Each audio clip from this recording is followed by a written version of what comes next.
Welcome back to another Superstar audio bio, and today's superstar will be Jefferson. Now let's go over with the stats first, as we always do. Stands in at 6'2" and weighs 240 pounds. His hometown is Garden City, Georgia. Finishing moves are the full Nelson lock and a sit-out powerbomb. So let's get through with the details of Jefferson's career so far. Made his debut in October 2008 and defeated Jeff Hardy in his very first match. He was entered into the hardcore title voting system for Cyber Sunday 2008. The two highest voted superstars would compete for the vacant hardcore championship. Jeff Hardy and CM Punk won the vote. Hardy would end up winning that. Jefferson would then go to ECW.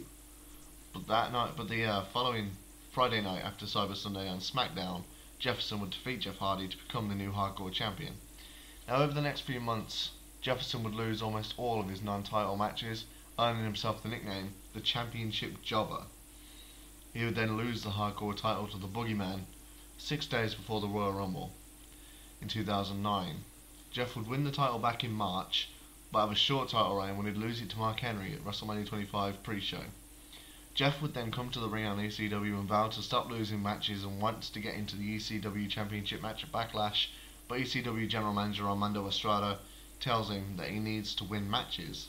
So he says to him if he can beat the ECW champion Matt Hardy that night and the #1 contender Juan Leon, then he would get into the title match at Backlash. He ends up beating Matt Hardy and then beats Juan the next week and gets into the title match at Backlash, making it a triple threat. Jefferson would then win the title, defeats Juan at Judgment Day, then defeats Tommy Dreamer to retain the title again at One Night Stand, and finally beats Matt Hardy United Champions. He's then drafted to Raw, and in a last attempt to win the title back, Armando Estrada sends Big Daddy V after him. Big Daddy V had just been sent to ECW from SmackDown, and Big Daddy V becomes the new ECW champion on an edition of ECW in July 2009.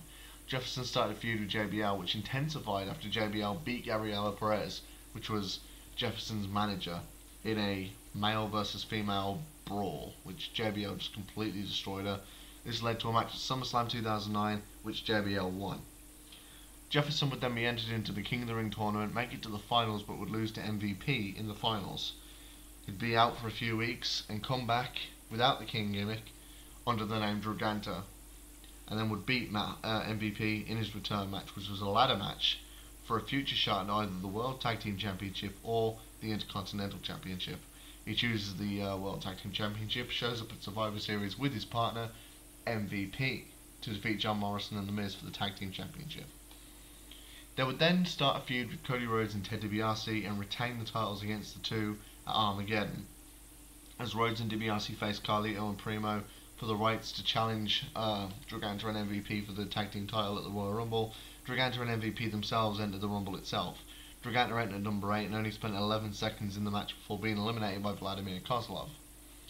At No Way Out, Cody Rhodes and Ted DiBiase would win the title from Draganta and MVP. They would not get their rematch following this because Jefferson was put immediately into the US title picture and took part in a six-pack challenge against Kofi Kingston, who was the defending champion and eventual winner of this match, Taylor Morehouse, Santino Marella, MVP, and the Cruiserweight champion Evan Bourne. As I said, Kofi Kingston won that match, so Draganta did not.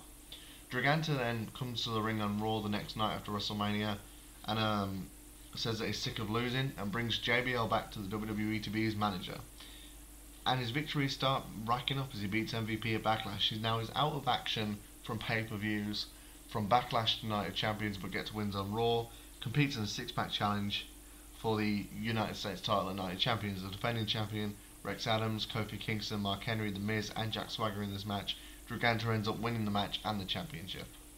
But his title reign didn't last long. I mean, he defended the title against Rex Adams at SummerSlam, but that September, just 2 months after he won it, JBL turned on him in a street fight match, costing him the US title and losing it to The Miz. The next night on Raw was the King of the Ring 2010 tournament.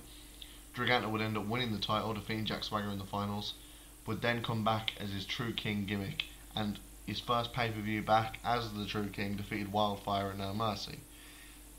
A couple of weeks later he'd beat Randy Orton on Raw, which would then start a feud when Orton attacked him. Jefferson, Wildfire and Kofi Kingston defeated Randy Orton, Ted DiBiase and the US champion The Miz in a classic Survivor Series elimination match.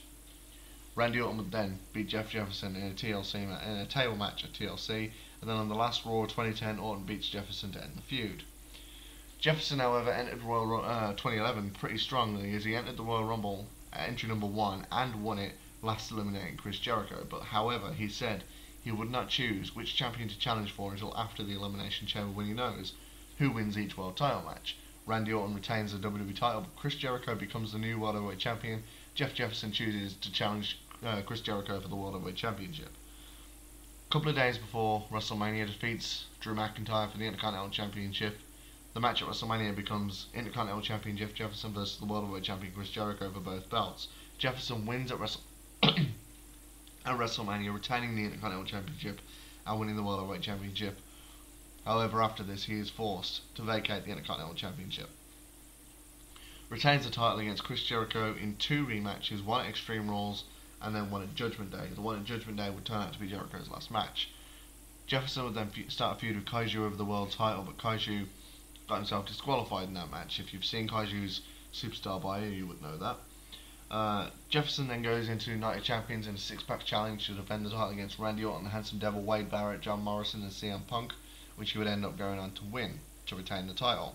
He would then go on to retain the title again against Dolph Ziggler at SummerSlam. Now, the next night on Raw, after SummerSlam, a night that Wade Barrett vowed the anonymous Raw general manager, who he claimed was a Nexus member, would reveal himself. On that night, Jeff Jefferson was set to defend the title against Dolph Ziggler. Wade Barrett comes out during the match and costs Jefferson the title. Dolph Ziggler wins the title. Raw commentator James Morehouse then stands up from the commentary table, unbuttons his shirt and reveals he's got a Nexus shirt under there, and makes Dolph defend the title against Wade Barrett straight away, and Barrett wins the title. We come to a triple threat match at Breaking Point for the World Heavyweight Championship. Wade Barrett retains against Dolph Ziggler and Jeff Jefferson. This leads to a match at Hell in a Cell between Jeff Jefferson and Dolph Ziggler, not in a Hell in a Cell match, but it was at the pay-per-view. Jeff Jefferson wins that match. Jefferson is then on Team Raw, heading against Team SmackDown at Bragging Rights. Team Raw wins, gaining Jefferson more momentum. Jefferson would then become the #1 contender for the World Heavyweight Championship against Wade Barrett at the Survivor Series, with Connor Willis, a Nexus member, as the referee. Connor counted Wade Barrett's shoulders down, which started a feud between those two and got Connor kicked out of the Nexus. Jeff Jefferson becomes the new World Heavyweight Champion, but his title reign would not be long-lived, as at TLC he would lose the title in a TLC match to Edge, a match that also featured Dolph Ziggler. Jeff Jefferson enters the Royal Rumble in 2012 as entry number 31. Spends 3 minutes 37 seconds in the match before being eliminated by The Big Show. Jefferson competes in Raw's Elimination Chamber match and loses. Enters the Big Show's feud with the Welsh superstars Dorothy Nano Heffron as well as Mason Ryan, which leads to a 6-man tag team match at WrestleMania to open up the show. Jeff Jefferson, Big Show and Kevin Nash defeat the Welsh superstars in the 6-man tag team match. Jeff Jefferson is then drafted to SmackDown. While on SmackDown in the month of May, Jeff Jefferson teamed up with Hachi Ohana to take on the tag team champions Justin Gabriel and Heath Slater.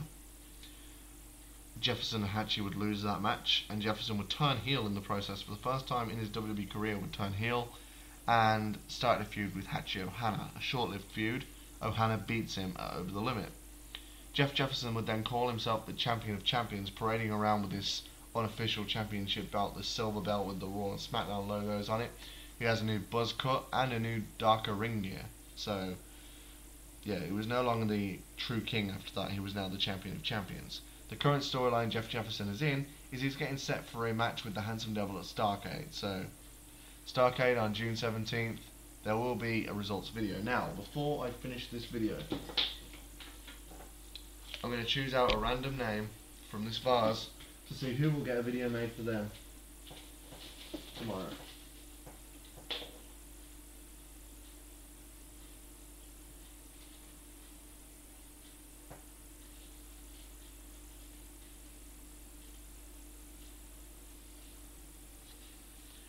The superstar that will get a video tomorrow is the Handsome Devil. The Handsome Devil will get his superstar bio tomorrow, so keep a lookout for that. As always, drop a comment in the comment section below. Like us on Facebook. There's the media page, the Twitter page, and the eFed itself. No spots available in the eFed, but if you want to sign up your own character, feel free to sign up at FCW. There are more superstar bios to come, more results videos that will start at Starrcade. I hope you've been enjoying this video series. Please let me know what you think. Thank you for watching, and goodbye.